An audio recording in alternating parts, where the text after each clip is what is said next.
नमस्कार मित्रांनो, स्वागत आहे आपल्या यूट्यूब चॅनलमध्ये. चला तर पाहूया पुढच्या भागाला. गायत्री, जावे बापू तयारी करून खाली आले. सुद्धा तुझा मात्र अजून नट्टापट्टा चालूच आहे. लवकर ये खाली, ते वाट बघत आहे. गायत्रीची आई गायत्रीला जोरात आवाज देत म्हणाले. हो आई, येते खाली, वाट बघतोय तर बघू दे. त्यांना सवयच आहे वाट बघायची. गायत्री पुन्हा अमोलला चिडवण्यासाठी म्हणाले. गायत्री, बाबा आले ना तर बाबा तुलाच रागवतील. मी तुझी बाजू घेणार नाही. तेव्हा इथे खाली की आम्ही दोघे जाऊ. सांग लवकर, चल ये. जावई बापू येईल. मागून तिच्या भावाबरोबर गायत्रीची आई रागामध्ये म्हणाली. आई, तू जा दादाबरोबर, मी आणि अमोल येतो मागून. गायत्री समोर आलीच नाही, पण जोरात वरडून तिथूनच तिने आवाज देऊन सांगितले. अमोलला ते ऐकल्यानंतर खूप आनंद झाला. चला, घरातील सर्व मंडळी निघून जातील आणि घरात फक्त मी आणि गायत्री. विचार एकनिष्ठा मनात येतात. त्यांच्या चेहऱ्याला लाजबूत झाला. जावईबापू कडे बघत गायत्रीची आई अमोलला म्हणाले. तुम्ही एवढे लाजत का आहात? तुम्ही पूर्ण लालबुंद झाले आहेत. जरा सांभाळूनच राहा. फार आगाऊ आहे आमची गायत्री. ती एवढी जोरात वेगाने गाडी चालवते, जणू गाडी नाही विमानच चालवते. तुम्ही तिच्या हाती स्कूटी बिलकुल देऊ नका. तुम्ही स्कूटी चालवायची, ती कितीही गोड बोलली तरी ऐकायचं नाही. अमोलला सासूबाईंनी बोलले. ऐकून जास्त आनंद झाला. अरे वा, म्हणजे मी आणि ती एकाच गाडीवर जायचं आहे. त्याने न बोलता फक्त नदी बैलासारखी मान हलवली आणि लवकरात लवकर सासूबाई जा असा इशारा केला. सासूबाईंना मात्र अमोलची फार काळजी वाटत होती. त्या एकच गोष्ट अमोलला सांगत होत्या. अमोलला आनंद होत होता. साखरपुड्याला त्याला जायची इच्छा होती, परंतु तसे सांगूसुद्धा शकत नव्हता. गायत्रीचा मोठा भाऊ आला आणि त्याच्याबरोबर गायत्रीची आई निघून गेली.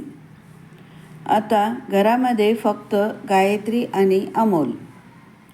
अमोल मनातल्या मनात विचार करत होता. काय करू? असाच येथे हॉलमध्ये सोफ्यावर बसून राहू की वर बेडरूममध्ये जाऊन तिला विचारू. अजून किती आवरायचे आहे बाकी? नको, असे बेडरूममध्ये जाणे योग्य नाही. मी इथेच बसून तिची वाट बघतो, असा विचार त्याच्या मनात आला आणि तो घड्याळाकडे बघत तिथेच बसून राहिला. अर्धा तास झाला तरी अजून गायत्रीचा आवाजही येत नव्हता आणि ती स्वतःसुद्धा येत नव्हती. काय आता करू? आवाज देऊन बघू का तिला, असा त्याच्या मनात विचार आला आणि त्याने स्वतः तिला आवाज दिला. गायत्री, फार उशीर होत चाललंय. आपल्याला साखरपुडा पूर्ण कार्यक्रम होऊन जाईल.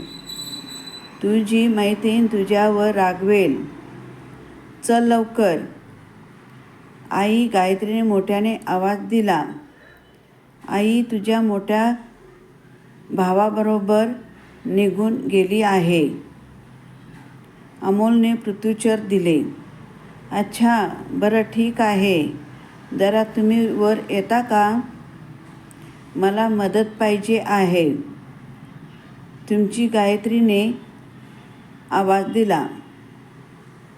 गायत्रीची विनंती ऐकल्यानंतर अगदी अशा वेळेस कोण मूर्ख असतात तुझ्या विनंतीला न मान देणारा, असे म्हणत अगदी कंगारूसारखा उड्या मारत पटकन अमोल वर गेला.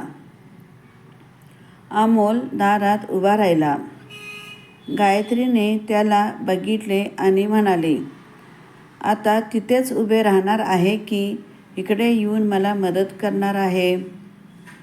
लवकर या, हे बघा इकडे केसामध्ये काय अडकले आहे. ताबडतोब अमोल जाऊन बघू लागला तर तिच्या नेकलेसच्या काही भाग तिचे केसामध्ये अडकलेला होता आणि त्यामध्ये तिच्या केसांचा गुंता झालेला होता. त्याने पटकन बघितले आणि म्हणाला, तू हलू नको, तशी उभेच राहा. आणि तो पटकन तो गुंत सोडू लागला. अर्थात नेकलेसला धक्कासुद्धा लागणार नाही, इतक्या हलक्या हाताने तो ते काम करत होता. अमोलने अतिशय हुशार येणे केसांचा गुंता तर मोडला, परंतु नेकलेसचा न ताणता तो व्यवस्थित सुद्धा करू दिला. त्यावर खुश होत गायत्री त्याला म्हणाली, सवय आहे वाटतं हे असं करायची तुम्हाला. गायत्री फार चेष्टा करते हे त्याने ठरले होते आणि मग तिला चिडवण्यासाठी त्याने सुद्धा मुद्दाम तिला म्हटले, हो मग काय करणार, आमच्या शाळेमध्ये ही मुली असतात तुझ्यासारखं. मुली आणि त्या मुलींना मदत करायची लागते आम्हाला. गायत्री रागाने अमोलकडे बघितले आणि म्हणाली, का? तुमच्या शाळेमध्ये मुलींची मदत करण्यासाठी लेडीज टीचर नाही आहे का? आहेत ना, पण त्यांना त्यांची स्वतःची तयारी करायला एवढा वेळ लागतो. त्या काय करतील बिचाऱ्या? मुलींची तयारी, मग अशा वेळेस आम्हाला त्यांना सगळं काही करून द्यावे लागते. अमोल नेकलेसला गळ्यामध्ये फिट करत म्हणाला. गायत्रीने आरशात स्वतःला एकदा बघितले, गोल गोल फिरायला लागले आणि नंतर अमोलला विचारले, सांग बरं कशी दिसते मी? तू अमोलची बायको आहे, तू तर सुंदर दिसणारच. अमोल तिच्या पदराला ठीक करत म्हणाला, मस्त, स्वतःची तारीफ स्वतःच करायची. गायत्री म्हणाले, चला मग आता लवकर, बाबा रागवतील. नाहीतर. गायत्री अमोलकडे बघत म्हणाली. तिने कोणतीला लावलेली तिची स्कूटीची चावी काढली. तो तिच्या हातातली स्कूटीची चावी ओढत म्हणाला, तुझ्या आईने मला सांगितले आहे, स्कूटीची चावी जावईबापू तुम्ही चालवायची, मग मी चालवणार. मग काय माहिती माझी आई खरंच असं बोलली की नाही? तुमच्याकडे काही पुरावा आहे का? नाही ना? बरं ठीक आहे. आता मला सांग, हे घर कुणाचं? माझं. मग ह्या घरातील वस्तू कुणाचं? माझं. मग त्या वस्तू कुणी वापरायचं? तुम्ही पाहुण्यासारखंच राहायचं. ह्याचा अर्थ माझ्या मागे बसून गुपचूप माझ्या मैत्रिणीच्या घरापर्यंत चला. उपकार माना, मी तुम्हाला माझ्या गाडीवर मी फिरत आहे. नाहीतर आतापर्यंत कुणाची माझ्याकडे बघण्याची दिवससुद्धा नव्हती. त्याच्या हातातली चावी मी ओढून घेतली आणि त्याला म्हणते, चला मग फॉलो मी. त्याच्या हातात दिला पर्स. त्यानेही आपला खांद्यावर घेतली आणि म्हणाला, जसं म्हणाल राणी सरकार तुम्ही, तसाच वागेल हा गुलाम. गायत्रीने मागे अमोलकडे बघितले आणि अतिशय लाजत म्हणाली, आवडला आपल्याला हा अंदाज तुमचा. स्कूटीवर बसताना सुद्धा अमोल दोघांमध्ये थोडीशी मोकळी जागा ठेवूनच बसला. गायत्रीला ते जाणवले. अमोल सर, हे शहर नाही, गाव आहे. ह्या गावात रस्ता कमी आणि खड्डे जास्त आहे. चांगले बसा, पकडून बसा, नाहीतर कोणत्या खड्ड्यामध्ये तुम्ही पडून जाणार तुम्हाला सुद्धा कळणार नाही आणि मला सुद्धा कळणार नाही. कार्यक्रम जागीच गेल्यानंतरच समजेल. नवरा पडला कुठेतरी, असे म्हणत हसू लागली.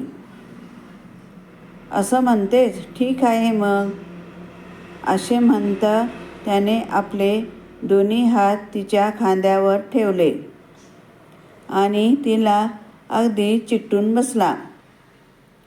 अरे बाप रे, बोलताना सुद्धा तिचा आवाज कापरा झाला होता. अहो, अगदी इतके चिकटून बसायची गरज नाही. एवढे दोन्ही हात खांद्यावर ठेवले नाही तरी चालेल. गाव आहे, नावे ठेवतील. इथली लोक आपल्याला लग्नाची बायको असली तरी चोरून बघावे लागते. बायकोला गायत्री म्हणाली, मी बरोबर बसला आहे. तूच मला असे बसायला सांगितलीस. आता तूच मला पुन्हा लांब होण्यासाठी सुद्धा सांगत आहेस. त्यापेक्षा एक काम कर, मी गाडी चालवतो, तू मागे बस.